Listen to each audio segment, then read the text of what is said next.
जिस हादसे के चलते काफ़ी लोगों को मौत भी हो गई और रेलवे की हादसे पे चर्चा हो, बेरोजगारी है और हिंदुस्तान में महंगाई, ये तो आम मुद्दा है।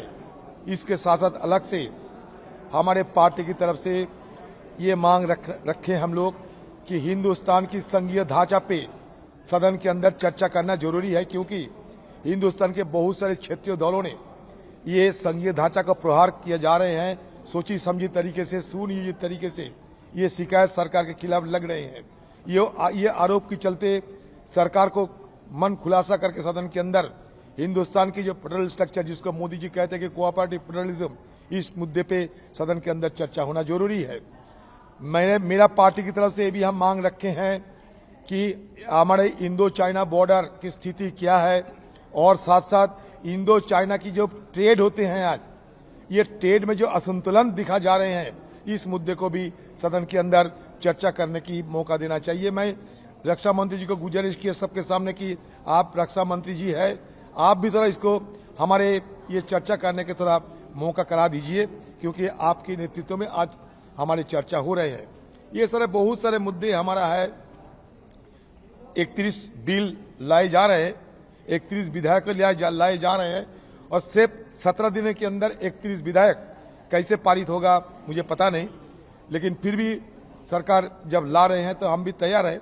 लेकिन हमारी तरफ से ये बात हम लोग स्पष्ट रूप से कहे कि देखो भाई, ताली बजाने के लिए 2 हाथों की जरूरत होते हैं।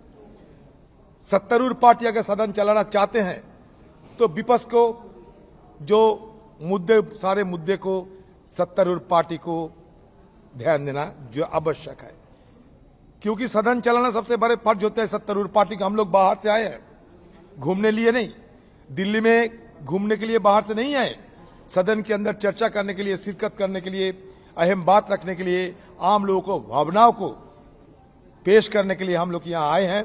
तो सत्तारूढ़ पार्टी कम से कम वो भी थोड़ा अपने दिलों की दरवाजा थोड़ा बढ़ा दे और थोड़ा उदारता के साथ सारे विपक्ष को सदन के अंदर बात रखने को मौका दे। ये सरकार से हम गुजारिश किए हैं और मांग भी रखे हैं। सरकार के तरफ से एश्योरेंस क्या? वो तो बाद में होगा, मैं तो निकल रहा हूँ, मेरा सारे लीडर है। विपक्ष पर आरोप लगा था कि हंगामे के चलते सदन की कार्रवाई नहीं हुई, करोड़ों रुपए बर्बाद हुआ। इसीलिए पहले हम लोग कह दिए, पहले ही हम कह दिए कि बाहर से हम लोग आए हैं दिल्ली घूमने के लिए नहीं, दिल्ली के मौसम में घूमने के लिए है भी नहीं। दूसरी बात यह है कि हम लोग सदन के अंदर चर्चा करने के लिए आए हैं, सारे काम काज छोड़ के आए हैं। चुनाव की साल है, फिर भी हम यहां आ गए क्योंकि हम सदन के अंदर आम लोगों की बात रखना चाहते हैं। लेकिन सरकार को भी गुजारिश किए हैं कि सदन चलाना आपका भी फर्ज होते हैं, ट्रांजैक्शन ऑफ बिजनेस सरकार की फर्ज होते हैं, उनकी दायरे में आते हैं। और विपक्ष को सारे जो मांग है, ये मांग को ये सरकार खुले मन से विचार करे और हमें बात रखने का मौका दे, क्योंकि सारे जो मांग हम रखे हैं इसके साथ हमारे सारे हिंदुस्तान की आम लोगों की रोजाना क्या होते हैं ना होते हैं इसका ताल्लुकात है। तो आम लोगों की जिसके चलते सरोकार है वो तो बात रखने के लिए हम लोग सदन में आते हैं। बाकी यहाँ तो सरकार जो चलाते हैं, जो मंत्रीगण है, उनका अलग काम होता है, लेकिन हमारे तो सदन के अलावा और कोई काम नहीं। सदन में हम लोग शिरकत करने के लिए ही आते हैं, क्योंकि यही हमारा काम है। यहाँ हमारे हाथ में कोई मंत्री दफ्तर नहीं है कि वहां जाके हम लोग बैठे आराम करें। तो इसलिए हम विपक्ष जितने एमपी होते हैं वो एक ही मकसद लेके दिल्ली आता है कि सदन में चर्चा में भाग ले, अपना बात रखे।